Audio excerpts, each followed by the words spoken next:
Hello, Serge here from the Backyard Driving Range. All right, today I want to talk about the X Factor, the Serge X Factor.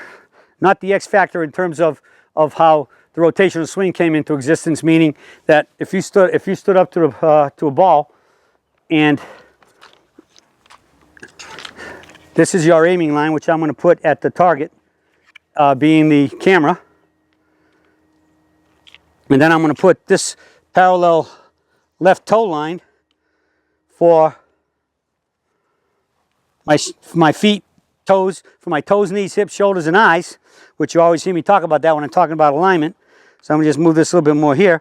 The X Factor stated that once you take a turn, the more you try to hold your knees and your hips from turning much, but the more you can turn your shoulders past your hips, the difference of those two lines up there, they called it the X. So the more degrees that you could turn your shoulders past your hips, you'd create torque. And that torque, when you finally came down and you started your downswing by snapping your hips in your left leg and snapping your knee and straightening up and coming through, you get the ball farther. Well, we know the problems with that, right? Ankle problems, knee problems, hip problems, back problems, muscle problems everywhere, shoulder, neck, everything. The X Factor I want to talk about is the one I see just about every lesson I give, and especially at golf schools. The X Factor is that your body is X'd out at address. Now what I mean by that is, what have I always said? I've always said that in perfect posture, you will have your toes, your knees, your hips, your shoulders, and your eyes should be all parallel left of your target. All right? So if this line is at the camera, this is all parallel left, about 4 or 5 feet left of the camera. But what I see is I see golfers standing up like this. They're standing here and they're like that.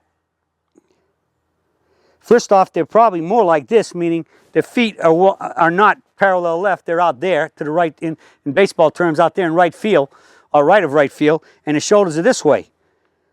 So you see the feet are now this way, and the shoulders are this way.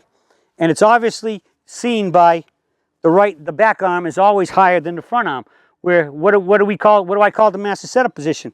The back arm should always be slightly under at the best, pretty much level to the front. So the question is why are they this way? It's simple. The brain has figured out that if your feet are this way, aimed out there, and your target now is somewhat behind you, like, so to speak, like around, if your body is aimed this way, it's kind of like around your body, which is like around the corner back there. You start opening up your shoulder, which now does what? It starts pushing your way back to your right foot a little bit. And now you're going to swing, and because your brain figured out that when you open your shoulders, it's easier to come swinging straight down that line because you're all trying to hit the ball relatively straight to the target. And you know that the club has to approach the ball on the aiming line, strike it on the line and be square, and leave on the line accelerating. Hit the ball optimum speed for your body and what the power you can generate with a good PPGS golf swing. All right? So I see this all the time, every day, every golf school, just about every lesson. I got to say this, the last golf school I did a couple weeks ago, I actually had one gentleman standing up there, and when I walked up and he was aimed on average 40 to 50 yards to the left, and guess what he was doing? He was in a big slice. And usually every time I get one of those for a student, I look at him and I say, well, I guess you know you're aiming a mile to 50 yards to the left. Yeah, I know. Oh, well, why are you aiming there? Because I'm playing my slice. And I ask him, I say, well, do you want a slice? Heck no, I want to hit it straight like you. Well, I got bad news for you. If you're playing for it, you got to have it. If you want to get rid of it, I actually tell them this, if you want to get rid of it, stand like this, aim out the right field, and I guarantee in no time you'll be hitting pulls. Parallel left. If you want to look about it as a street, there's the curb on one side, your toes got to be up against the curb on the other side, and it's got to be toes, knees, hips, shoulders, and eyes. Your shoulders might have a little tilt to them because the back arm is always lower, so it'll be a little tilt, which is good because it's going to help us lift. It's going to have us set up to swing for the right side to come down and through, and then to swing back up to the finish.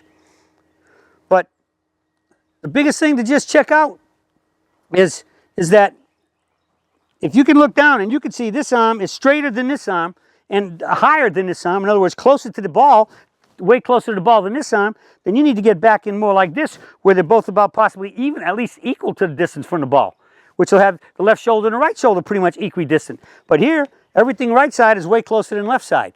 And that's what I call the X factor setup. And it X's you out, because now you got half of your body that way and half of your body that way. The breakdown is in the middle, and that's where the power is coming from the lower body, the legs, driving and shifting the weight. And so you got everything messed up right in the middle. It's creating more torque and more things working against each other. The whole system of the proper sequential movements of the parts of the body are all gone. All that you really have left is just your hands and arms to try to get the club to the ball. So check and see if you got an X factor. I think a lot of folks do, because like I said, I'd say probably 80% plus of all the students that show up at golf schools and in private lessons when I haven't seen them before, they're coming for their first private lesson with me, they're X'd out. Okay? So we want to be good PPGS parallel left, toes, knees, hips, shoulders, and eyes, to make a good PPGS swing where you got the proper sequential movements of the parts of the body to give you that power hit, hit the ball solid and straight like we know we can do. That's it for the search for today, and I'll be speaking with you all again soon.